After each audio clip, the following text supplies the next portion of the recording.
it was a big impact coming in to an empty cinema and knowing that this was my seat.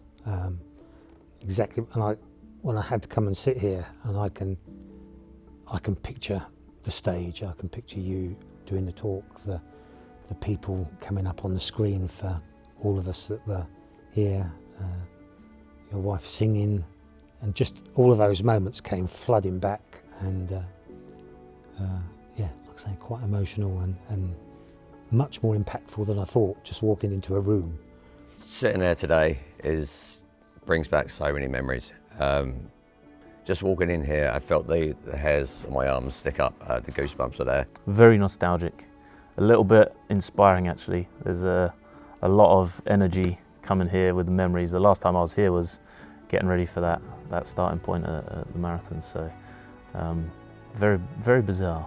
It was about 5 days before that I'd entered. I'm certainly not in the peak athlete condition. I think it goes to prove that anyone can complete this event, and it's actually not the hardest thing that any of us have done. I'm a father of 5 kids, and if you think that running this is harder than bringing up 5 children, you are completely wrong. There are lots of people here who have done much harder things in their life, in their year, and probably in their week than completing this. The hardest thing is getting to the start line of this event. Getting registered, thinking the nerves are on, thinking you won't complete it, and thinking it's absolutely freezing outside and it's nearly midnight. The reason I'm back this year is it was my first marathon ever last year. My bucket list was to do a marathon, and that's now been ticked. I went through a lot last year, mental health wise, life itself, and I found it really hard. To do this it's just to push myself again, to prove that I know I can do it, and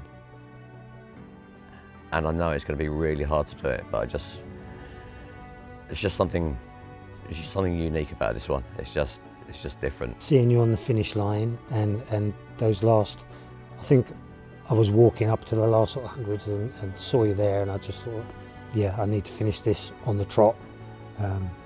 Running up, the hug, the medal, the beer, the protein shake. It was just, dizzying.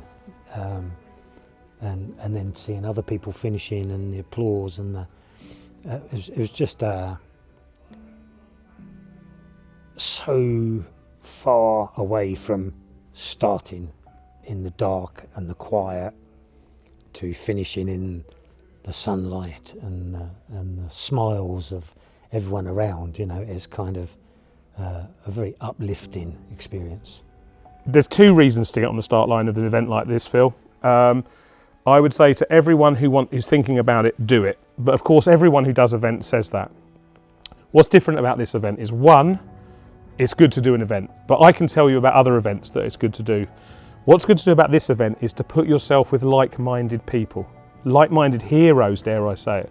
Now, people don't want to call themselves a hero, I certainly don't, but someone might call me one. And I know that the people I was sat in this room with 12 months ago are all heroes. They might not tell you that, they might not even know their story, but when you start finding out a few of the stories, you realise that the heroes are the people in this room. The people who come and support and the people who sponsor and the businesses who sponsor us, they help heroes. They help heroes compete in this. But believe me, the people who compete are the heroes. We're all helping someone and we're all doing something for a reason. It doesn't matter what that reason is. The heroes are the people who take part. And you won't get that feeling from anything else. Sponsoring someone, using your firm's money to get 10 people into this event, that's all brilliant. Being in the event is completely different. And as soon as you sit in this cinema at 11:59 this year or any other year in the future, you will know how it is to be surrounded by heroes, to be one yourself, and when you go through those doors, well, actually, when you get to the Broadway fountain, you'll feel like an absolute hero.